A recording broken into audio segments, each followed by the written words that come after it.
Sallallahu ala Muhammad, sallallahu alaihi wasallam, sallallahu ala Muhammad, sallallahu alaihi wasallam. Bismillahirrahmanirrahim. Kita sambung lagi tadinya buruk. Kendaraannya nih, Mi'raj kan? Ada yang menyebut tidak buruk, ada yang berbeda, tapi ada yang menyebut buruk. Mi'raj nih. Itu kan istilah yang asing bagi sebagian orang di luar agama Islam. Namun umat Islam menyebut tersebut, memahami buruk tadi penting. Itu gunanya thalibul ilmi. Karena hal ini menyangkut tentang peristiwa Isra wal Mi'raj yang dilakukan oleh Nabi Muhammad SAW. Dalam ajaran Islam, buruk bukan hanya sebatas istilah, namun adalah sosok makhluk yang diciptakan oleh Allah untuk tunggangan atau kendaraan atau celenger lah, pesawat jet yang tidak dapat diterangkan oleh kecerdikan akal manusia sampai zaman sekarang. Yang membawa Nabi Muhammad SAW dari Masjidil Aqsa menuju Mi'raj, ketika peristiwa Isra Mi'raj, buruk adalah makhluk ciptaan Allah Subhanahu wa taala dari barkun, cahaya, kilat. Ciptaan Allah dari kilat, cahaya. Di Quran ini tidak dijelaskan secara detail. Tidak. Meskipun begitu, buruk ini dijelaskan dalam beberapa hadis sahih. Istilah buruk memang tidak dijelaskan secara detail dalam Al-Quran. Namun dalam Islam dijelaskan bahwa buruk merupakan kendaraan Nabi Muhammad SAW saat peristiwa Isra wal Mi'raj. Isra Mi'raj merupakan salah satu fenomena terbesar yang terjadi pada Nabi Muhammad SAW setelah istrinya tercinta Khadijah Al-Kubra meninggal dunia. Juga termasuk pamannya. Jadi dikisahkan ketika peristiwa ini terjadi, Nabi Muhammad menggunakan buruk selama perjalanannya dari Masjidil Haram, Mekah, menuju Masjidil Aqsa, Palestina. Dan ketika naik ke Sidratul Muntaha, melewati 7 lapis langit. Peristiwa Isra ini dijelaskan di Quran surat Al-Isra, ada namanya. Ayat 1 kemarin ada dibahas. Dan Mi'raj di Quran surat An-Najm, nanti dibaca ya. Perlu diketahui bahwa Nabi Muhammad SAW mengalami peristiwa Isra tidak sendirian.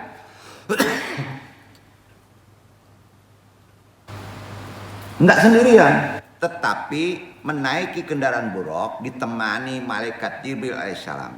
Ada yang menyebut dengan malaikat Mikail juga di sebelah kirinya.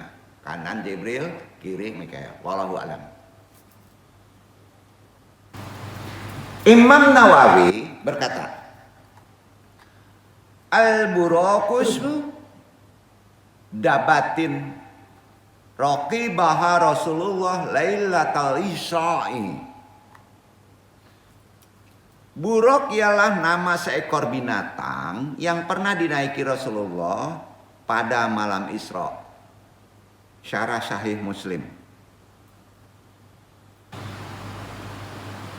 Dalam pemakaian umum, buruk itu secara bahasa umum juga ada yang mengartikan seperti burung cendrawasih yang oleh kamus didefinisikan dengan burung bird of paradise, terutama daerah Eropa, Palestina, Yahudi. Sebenarnya buruk ini merupakan istilah karena sulit menggambarkan secara akal. Tapi kita sudah tahu di Quran menyebutnya barkun, kilat. Nah, yang dipakai dalam Al-Quran dengan faedah kilat termuat pada Al-Baqarah ayat 19-20. Iqra Iwan. Tuh, Al-Baqarah 19 dan 20. Insya Allah kaji Isra Mi'raj yang sering dijelaskan di luar ini jelas saudara dalilnya. Silakan dibaca.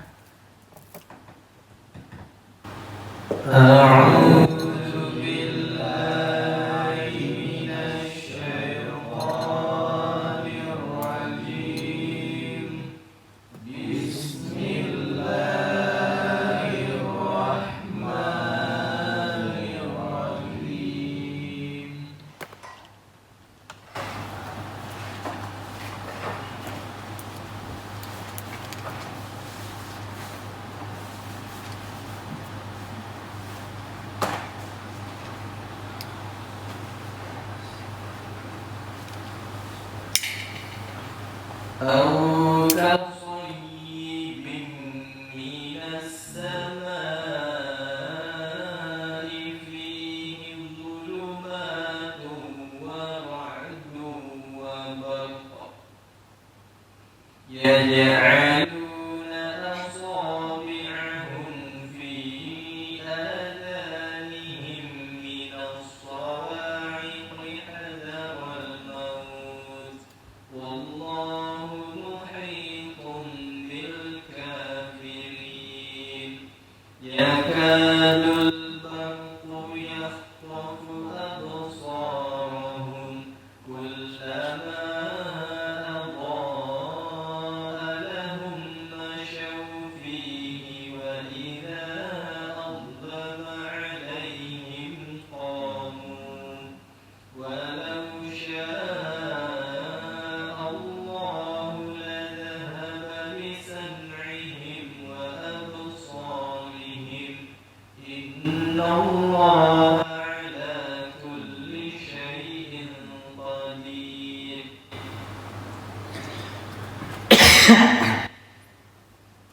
Atau seperti orang-orang yang ditimpa hujan lebat dari langit disertai gelap gulita, guruk dan kilat.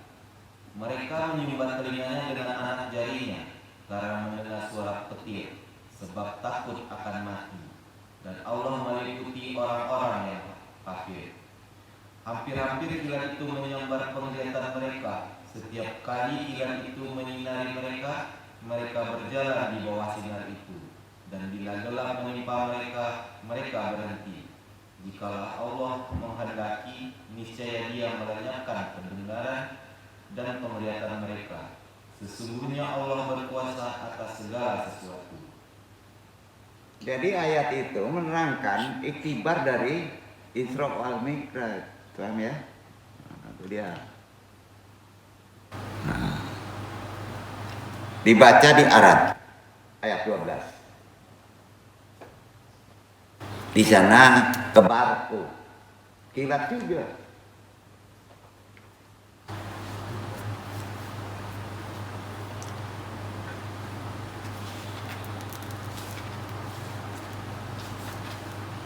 هو الذي يريكم البرق خوفا وطمعا وينشئ السحاب الثقال. Dialah Tuhan yang memperlihatkan kilat kepadamu untuk menimbulkan ketakutan dan harapan, dan Dia mengadakan awan mendung. Jadi memang sulit dijangkau oleh akal. Orang nggak tertutup oleh mendung pikiran. Paham ya? Nah. Berdasarkan Kamus Besar Bahasa Indonesia ya, KBBI, buruk itu mengartikannya kendaraan yang digunakan Nabi Muhammad ketika melaksanakan Isra. Dari perspektif literatur, buruk divisualisasikan sebagai hewan tunggangan berupa hewan berkaki 4 yang memiliki kecepatan sangat tinggi. Bahkan saking cepatnya kecepatan perjalanan buruk itu diibaratkan dengan kecepatan cahaya 300.000 kilometer per detik. Bayangin mah, pembalap secanggih apapun juga kalau 300 kilometer per detik pakai baju besi hancur tuh. Bukan per jam loh, per detik. Udah nggak kelihatan itu, lep katanya udah. Ya. Padahal menurut pandangan fisikawan, buruk dijelaskan sebagai cahaya putih yang memang memiliki kecepatan super sangat tinggi. Nah, ini ada hadisnya. Ya, perhatikan nih. Riwayat Bukhari Muslim lagi. Ini jelas sahih. Ya. Matanya sebagai berikut. An Anas bin Maliki qala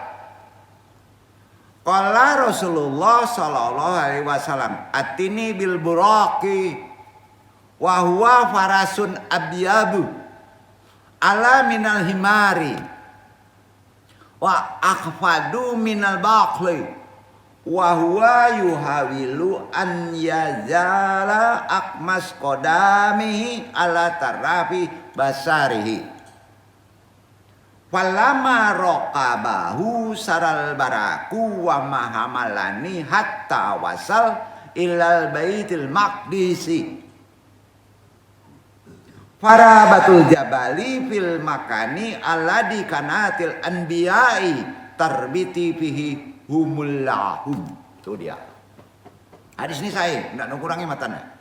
Dari Anas bin Malik bahwasanya Rasulullah bersabda, didatangkan kepadaku buruk seperti seekor tunggangan putih, lebih tinggi perkiraannya dari keledai dan lebih rendah dari bakal. Bakal itu berupaya meletakkan telapak kakinya di ujung pandangannya. Setelah menaikinya, maka buruk itu berjalan membawaku hingga sampai ke Baitul Maqdis.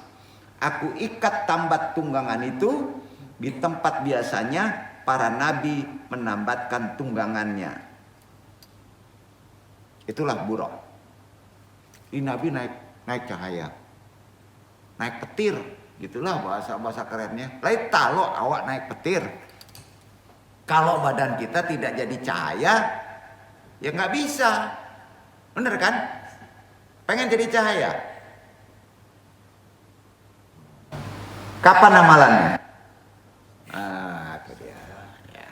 Itu amalannya. Jangan minta di ketemu Allah ya. Antum diundang sama Allah. Kalau diundang sama Allah gampang ketemu Allah. Tapi kalau nggak diundang sampai nungging pun nggak bisa antum ketemu. Contohnya Nabi Musa. Karena nggak diundang pengen ketemu, baru dilihatin nurnya aja pangsan kedeplak gitu ya. Pak ada. Ya Allah bertemulah saya, berilah ilham, enak aja ketemu. Jadi pengen ketemu Allah, ya, pengen ketemu Allah. Kalau Allah ngundang, tahu antum diundang Allah. Nah itu dia perkaranya, benar kan? Kalau nggak diundang, makanya Nabi gampang banget ketemu Allah ke Sidratul Muntaha tuh. Karena memang Allah ngundang. Malaikat Jibril nggak bisa, Nabi Musa nggak bisa karena nggak diundang. Bener kan? Kalau nggak diundang jangan sombong deh. Diusir. Setuju nggak? Itu akidah loh. Jadi kenapa gampang bener Nabi Muhammad ketemu Allah? Jawabannya karena diundang. Pengen ketemu Allah, diundang antum. Bingung. Nah ini pikiran terlalu jauh, gampang aja lah bahasanya ya. Gitu aja perkara Isra Mi'raj. Ya. Hadis tadi itu dipertegas dengan hadis-hadis sahih. Penegasan para ulama bahwa buruk yang dikendarai Rasulullah ketika Isra, sebagaimana dijelaskan di kitab Sahih Al-Bukhari disebutkan juga nih. An Anas bin Malikin an Malikin ibn Syahahata. Anu bisauhatata ashabu anil lailatil alati asrafiha faza anidabatun asgharu minal qabiri wa akbaru minal qabiri himarun wa yabdu annahu abyadu Faqala al-jarudu li Ansan ma al-baraku ya Aba Hamzah. Faqala Anasun nam yamsil hayawanu kutwatan wahidatan illa madil basari summa rakibatu alaihi. Tuh. Dari Anas bin Malik, dari Malik bin Syahsyah bahwa Nabi SAW telah menceritakan kepada para sahabat tentang malam ketika beliau diisrokan.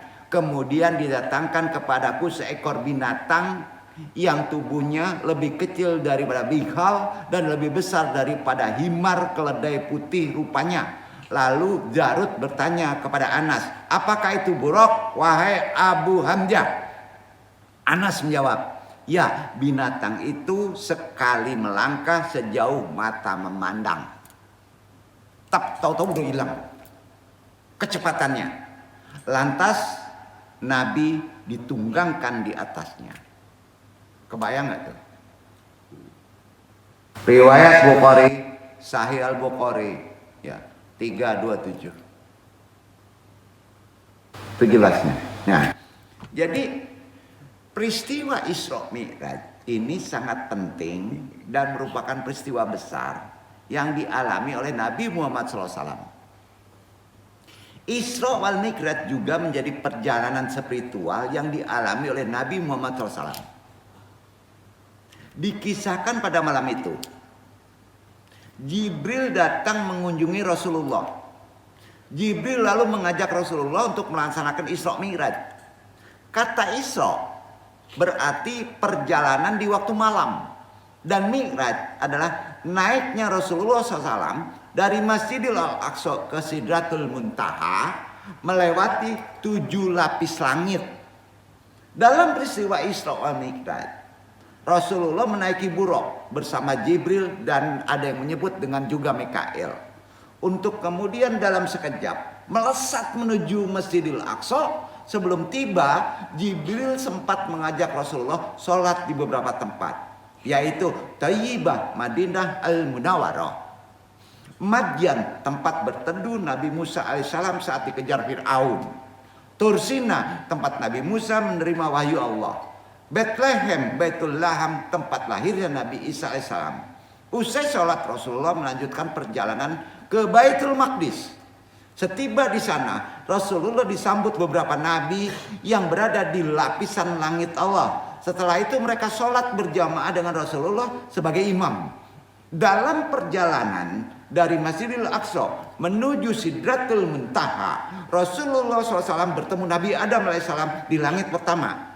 Mengingatkan lagi, Nabi Isa AS di langit kedua, Nabi Yusuf AS di langit ketiga, Nabi Idris AS di langit keempat, Nabi Harun AS di langit kelima, Nabi Musa AS di langit keenam.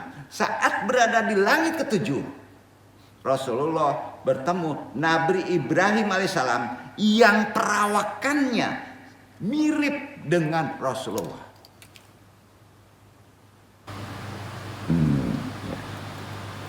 Mirip dengan Rasulullah perawakannya.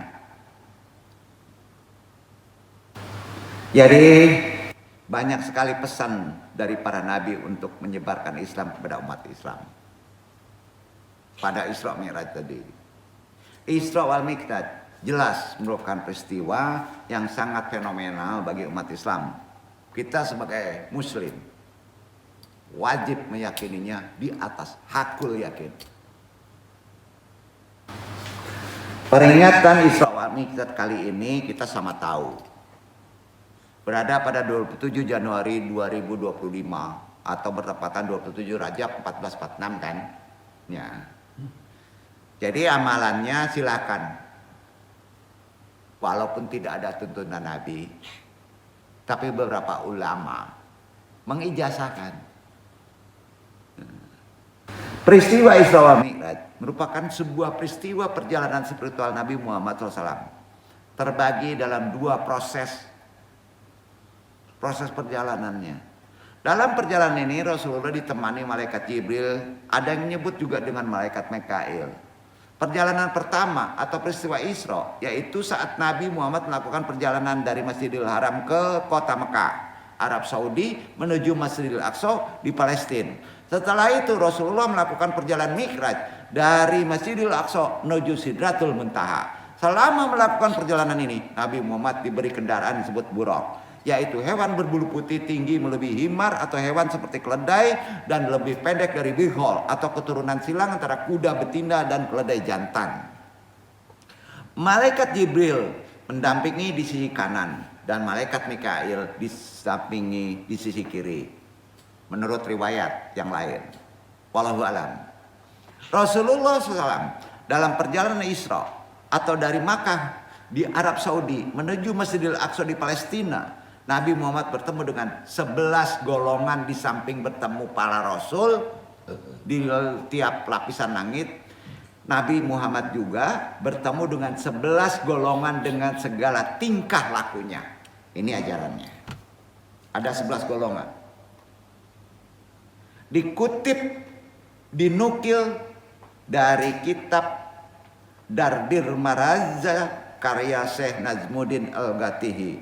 11 golongan itu adalah sebagai berikut. 1. Diperlihatkan kepada Nabi orang-orang yang gemar bersedekah, digambarkan di sana dengan panen yang tidak berhenti-henti.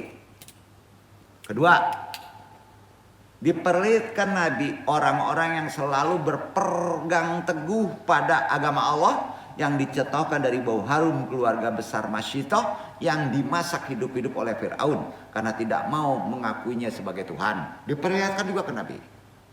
Yang ketiga, orang-orang pemalas yang mengerjakan sholat fardu yang akan mendapat siksaan berupa kepala yang pecah dan kembali utuh dan berlangsung berulang-ulang.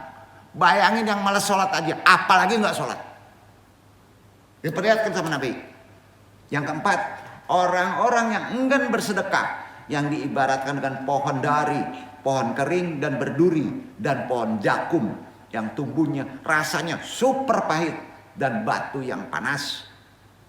Nah, yang keempat, para pezina yang lebih memilih wanita lain di luar istrinya sendiri, yang diibaratkan dengan memilih daging busuk daripada daging yang empuk dan halal. Yang keenam, para perampok atau begal yang akan mendapat balasan terbakar oleh kayu di tengah jalan akibat kelakuannya sendiri. Diperlihatkan itu. Yang ketujuh, pemakan harta riba yang diibaratkan seperti orang yang berenang di sungai yang penuh darah. Yang kedelapan, golongan orang yang rakus jabatan diibaratkan dengan orang memikul kayu bakar berat di pundaknya, namun masih terus ingin menambah kayunya tadi, walaupun sebenarnya mereka tidak kuat memikulnya. Golongan kesembilan diperlihatkan kepada Nabi waktu Mi'raj. Para dai yang tidak mengamalkan ucapannya, yang diperlihatkan lidah dan mulutnya dipotong dengan menggunakan gunting besi berulang-ulang.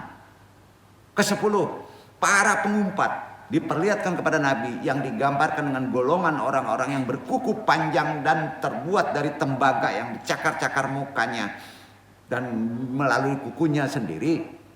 Golongan terakhir ke-11 diperlihatkan pada Mi'raj, golongan provokator yang karena ulahnya menimbulkan masalah besar yang diibaratkan dengan keluarnya seekor sapi yang besar dari lubang yang kecil. Setelah itu sapi tersebut tidak mampu kembali lagi masuk ke lubang. Itu provokator. Jadi itulah ke-11, di samping bertemu dengan para nabi, diperlihatkan karakter orang-orang itu dengan gamblang. Nah itu kan ilmu untuk nabi. Ya. Sementara itu saat perjalanan menuju Sidratul Muntaha untuk bertemu langsung dengan Allah Subhanahu wa taala, Nabi Muhammad bertemu dengan 8 nabi pendahulunya. Jelas mereka terlihat di lapisan-lapisan langit. Tadi sudah dijelaskan ya. Perjalanan Nabi Muhammad SAW berakhir di Sidratul Muntaha. Di sana Nabi Muhammad langsung mendapat perintah Allah Subhanahu wa taala melakukan sholat 5 waktu. Apa itu Sidratul Muntaha? Ini yang perlu kita pahami. Sidratul Muntaha adalah sebatang pohon besar. Iktibarnya begitu. Pohon Di tunasnya, di bawahnya mengalir 4 sungai menuju surga. Adapun 2 sungai mengalir ke bumi. Tuh. Diperlihatkan itu, karena Nabi di sana. 4 sungai menuju surga, 2 sungai mengalir ke bumi. Daunnya selebar telinga, sebesar gajah super yang terdapat belalang emasnya. Iktibarnya begitu. Istimewanya hanya Rasulullah SAW yang diizinkan masuk ke Sidratul Muntaha. Sementara Nabi, Jibril, yang lainnya tidak diperbolehkan masuk. Satu makhluk manusia itu saja. Malaikat tidak. Ke Sidratul Muntaha. Ya. Hanya Nabi Muhammad SAW. Itu istimewanya. Jibril yang menemaninya tidak diizinkan masuk. Karenanya, lebih jelas lagi, Sidratul Muntaha diabadikan dalam Quran. Terdapat dalam 4 ayat. Pertama, Saba 34 ayat 6. Di sana ada makna pohon bidara. Iqra ikhwan. Tuh, Sidratul Muntaha loh. Anda udah ngambil dari hadis. Semua di Quran. Ini tuntas sebenarnya Isra Mi'raj. Hanya sampai di sini pemahaman kita. Kalau mendengar yang lebih dari ini ya udah macam-macam itu. Hadisnya banyak kacau itu.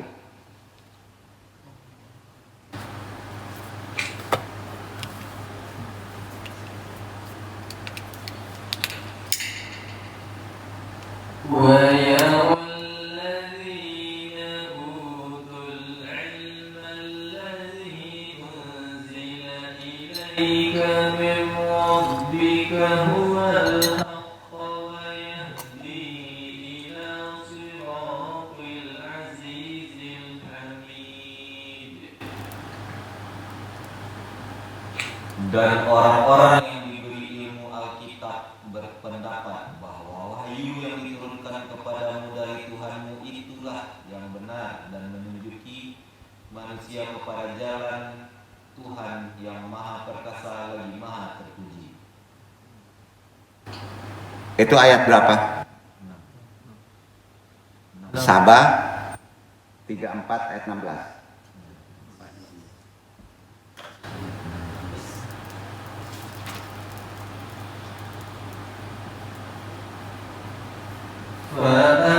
فأعرضوا فأرسلنا عليهم سيل العرم وبدلناهم بجنتيهم جنتين ذواتي أكل خمط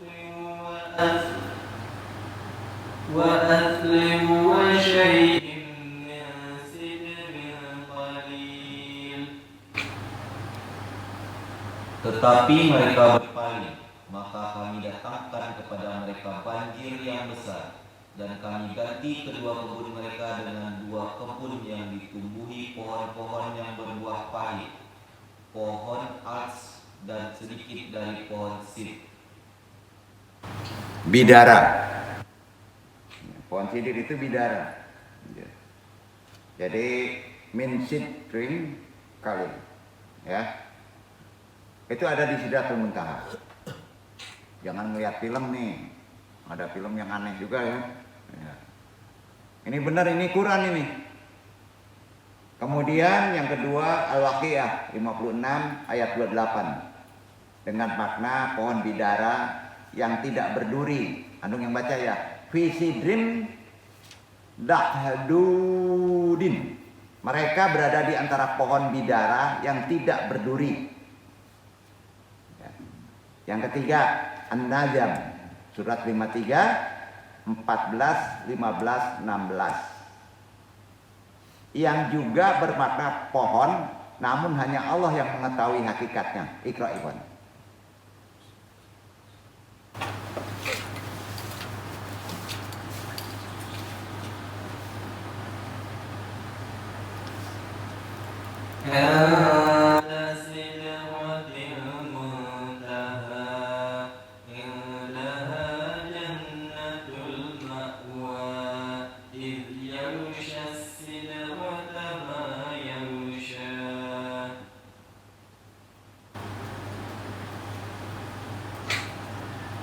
yaitu di Sidratul Muntaha. Di dekatnya ada surga tempat tinggal. Muhammad melihat Jibril ketika Sidratul Muntaha diliputi oleh sesuatu yang meliputinya. Juga dalam surat An-Najm kan tadi disebutkan Sidratul Muntaha terletak di dekat surga. Itu di An-Najm 15:16, walaqad ra'ahu najalatun ukhra ayyak yasidrata mayasya. Di dekatnya ada surga tempat tinggal. Di sana Nabi Muhammad juga melihat Jibril. Ya. Tapi Jibril nggak masuk. Nah, susah ya. Nah, ketika Sidratul Muntaha dilingkupi oleh sesuatu yang melingkupinya, itu pohonnya. Hakikatnya Allah yang tahu. Ya. Jadi dijelaskan para ulama, maksud sesuatu yang melingkupi adalah pohon yang bercahaya. Ya. Demikian sebagaimana digambarkan hadis. Ya. Membaca ya hadisnya nih saya.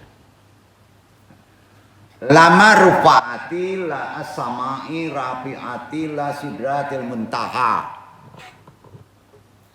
Summa ra'aitu nuran naziman auraku sidratil muntaha mitlu addanil fili wal tamarati mitla ibriqan kabiran.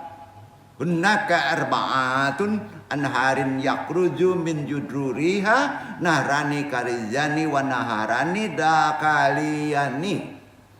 Fakultu mahada ya Jabrilu qala an-nahranil da'aka hiliyani human naharani fisyamai wan naharani jahiriyani human niru wal furatu. Ketika dimi'rajkan ke langit, aku dinaikkan ke Sidratul Muntaha. Kemudian aku melihat cahaya yang agung. Daun-daun Sidratul Muntaha itu seperti kuping-kuping gajah dan buah-buah seperti kendi besar. Di sana ada 4 sungai yang dari akarnya keluar 2 sungai luar dan 2 sungai dari dalam. Saat itu aku bertanya, apa ini? Kemudian dijawab, 2 sungai dalam adalah 2 sungai di surga, sedangkan 2 sungai di luar adalah sungai Nil dan Eufrat di dunia. Hadis riwayat Ahmad. Maka di sungai Nil dan sungai Eufrat banyak hal kemukjizatan, keajaiban. Paham ya? Nah, itu dia. Pohon tersebut berada di atas langit ke-7 di sebelah kanan aras, dengan daun-daun seperti kuping-kuping gajah, buah-buahan seperti kendi besar, dahan-dahannya seperti mutiara, yakut, jabarjat. Ini tafsir Muqatil bin Sulaiman. Gak percaya antum? Mati, pergi ke sana. Nanti akan ketemu tuh. Asal jangan nempel ke neraka. Nah gitu. Nah, ini benar ini. Kita harus sampai hakul yakin karena jelas. Hadisnya sahih, Qurannya ada. Jadi kita ada semangat bro untuk beribadah dengan memahami ini. Bahwa kita itu akan dimuliakan kalau kita mengikuti aturan Allah. Tahu waktunya, benar kan? Jadi ada harapan. Kalau kita misalnya ateis gimana? Ada harapan nggak dalam hidup ini? Enggak. Cari kesempatan, pokoknya sekaya-kayanya ya. Karena mati udah jadi tanah katanya. Enggak. Jangan tersiksa. Di setiap daun itu, di Sidratul Muntaha itu, ditempati malaikat yang selalu berzikir kepada Allah. Sehingga Sidratul Muntaha layak disebut puncak ketinggian yang diketahui oleh makhluk. Karena dijabarkan di Quran. Jadi mengapa Nabi Muhammad bisa bertemu Allah dengan mudahnya? Kenapa? Sampai ke sana sendiri lagi. Saat Isra Mi'raj, saat Mi'raj, Nabi Muhammad melakukan Mi'raj dan Isra hingga kemudian bisa bertemu Allah. Alasannya satu aja. Li anallah yuridu liqa'an Nabi Muhammad fayas kulla syai'in walam yakun hunaka subatun alaihi fi liqa'illah subhanahu wa ta'ala ida sya'allah. Sebab Allah yang ingin bertemu. Duduk. Tadi kan dijabarkan. Allah yang ingin bertemu. Allah sendiri yang ingin bertemu kepada Nabi Muhammad sehingga segalanya jadi mudah. Tidak ada kesulitan baginya dalam bertemu Allah Subhanahu wa taala. Kalau Allah yang menghendaki. Benar kan? Nah, jadi gampang kan? Logikanya gitu. Jangan dikulik-kulik gitu. Ya. Ini berbeda dengan malaikat Jibril. Karena tidak diundang oleh Allah bertemu, hanya diperintahkan mengawal Nabi saja, maka stop dia. Saya nggak sanggup. Ada orang ngaku-ngaku wali ketemu Allah, agak bingung nih. Kan susah ini. Aduh, aneh benda ajaib di zaman ini nih. Jibril aja diperintahkan taklid tuh, udah ngawal sampai sini, berhenti dia, nggak berani. Nyelonong masuk, habis badannya tuh kebakar. Walaupun badan Nabi itu ada tanahnya, ya, tapi kalau berkenan, no mustahil. Itu itikadnya. Ya. Untuk melihat Allah, sebab Allah tidak hendak bertemu dengannya. Malaikat Jibril nggak bisa. Begitu juga dengan Nabi Musa alaihissalam, ingin bertemu dengan Allah, kekeh. Ketika Nabi Musa melihat nurullah, wakilnya aja, nurnya aja, seperti buruk juga. Gunung Sinai hancur, langsung pingsannya pangsan tak sungkur. Ya kan? Nah, itu karena Allah tidak membuat janji untuk bertemu Nabi Musa. Dan Nabi Muhammad takdirnya begitu. Kalau takdir antum dapat ya dapat gitu. Gitu aja kuncinya. Hidup kenapa susah sih? Ya, adil tuh Allah tuh. Ya. Jadi Nabi Muhammad kita sudah tahu. Nabi paling istimewa di atas jagat raya ini. Manusia paling istimewa, manusia sempurna di jagat raya ini. Karena Allah berkehendak. Kita boleh iri, nggak bisa iri. Gimana mau iri? Allah yang berkehendak. Nah, paling istimewa. Beliau bisa bertemu dengan Allah Subhanahu wa taala, masih hidup lagi. Karena Allah sendirilah yang meminta untuk bertemu Nabi. Sehingga semua sesuatunya Allah mudahkan. Jadi mudah. Apapun juga kalau Allah berkehendak mudah di antum. Pengen populer. Ya nungging pengen populer juga ini supaya dapat dari YouTube. Tetap aja mentok. Kalau berkehendak, ini gimana tuh? Nah, jadi hidup jangan susah. Ya. Pasti ada hikmah di balik itu. Ya. Karena Nabi Muhammad SAW dikehendaki dan diminta untuk bertemu Allah secara langsung. Karena peristiwa itu, Isra wal Mi'raj menjadi salah satu peristiwa paling agung dalam sejarah Islam. Karena dalam peristiwa itu Nabi Muhammad mendapatkan wahyu. Ini sambungan hikmahnya. Rupanya dimudahkan bertemu, ada perintah amar ma'ruf nahi mungkar. Wajib. Pensyariatan syarat 5 waktu wajib. Nah, sejarahnya kita pahami dulu.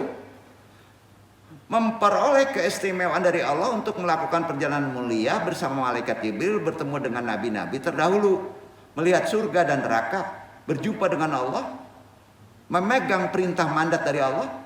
Karenanya terdapat beberapa riwayat hadis yang mengabadikan kisah perjalanan Rasulullah ketika Isra wal Mi'raj. Salah satunya adalah riwayat Imam Muslim dalam sahihnya yang mengisahkan pemotongan jumlah sholat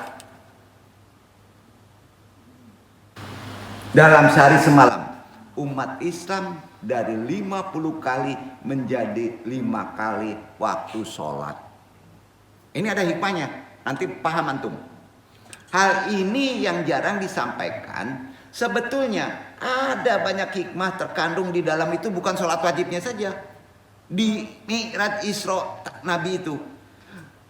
Mi'raj Rasulullah diartikan sebagai perjalanan dari Masjidil Aqsa ke Sidratul Muntaha kan, melalui beberapa tahapan dari langit pertama hingga ketujuh.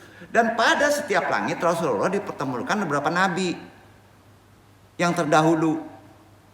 Kisahnya masing-masing pada peristiwa Mi'raj, Nabi Muhammad SAW berada di Baitul Ma'mur.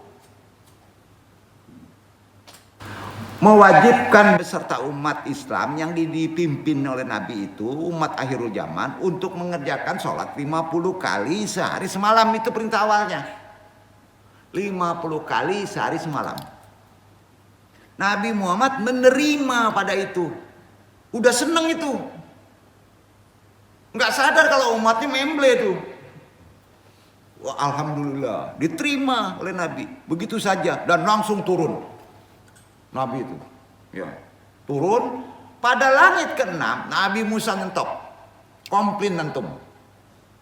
Nabi suruh komplain lagi. Kenapa? Nabi Musa tahu untuk meminta keringanan, komplain dulu.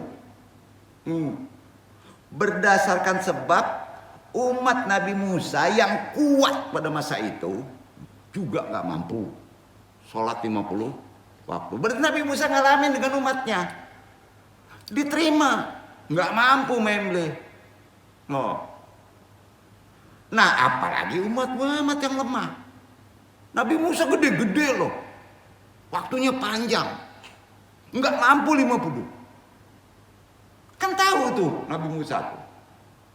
Wah, dengan negosiasi bertahap hingga 9 kali loh. Dan kewajiban sholat dari 50 kali menjadi 5 kali. Tentunya hal ini bisa diambil pelajaran hikmah bahwa hubungan kita dengan Allah gimana? Hubungan antum dengan Allah. Nggak perlu malu. Boleh komplain sama Allah. Kalau dosa, akui dosa. Kalau pengen mobil, minta mobil. Nggak boleh malu sama Allah. Ah, ini gengsi pula. Oh, gue masih kotor, nggak bisa minta. Jangan. Minta aja. Allah tuh maha kasih dan sayang. Itu poin spiritualnya. Duduk. Ini bukan gampangin. Itu makna dari hikmah diturunkannya tadi. Ya. Sampai 9 kali negosiasi. Naik lagi gitu. Nah. Hingga 9 kali dan kewajiban sholat akhirnya dari 50 kali menjadi 5 kali. Tentunya hal ini dia bisa ambil hikmahnya. Tidak perlu malu kepada Allah. Allah itu sangat suka kepada hambanya yang sering memohon, meminta sebagai bentuk pengakuan sebagai hamba yang lemah. Ya Allah, adatnya, saya ini lemah. Saya melakukan dosa lemah. Ampuni saya. Saya ini lemah. Saya punya amanah. Ampuni saya. Beri saya rezeki. Ya boleh. Tapi kita harus makrifati. Betul kan? Wallahu a'lam bishawab. Dengan begitu di Sya'ban kita akan ngerti. Didasari dulu kaji ini. Mudah-mudahan bermanfaat. Menjadi keimanan kita. Gimana bisa mengamalkannya. Gimana mengerti sifat-sifat Allah. Tolong poinnya. Ya. Jangan tinggalkan sholat. Itu poinnya. Perbaiki terus menerus. Di hari baik dan ada adab di 4 bulan ini. Ya. Setahun sekali. Ada aturan diilmui. Wassalamualaikum warahmatullahi wabarakatuh.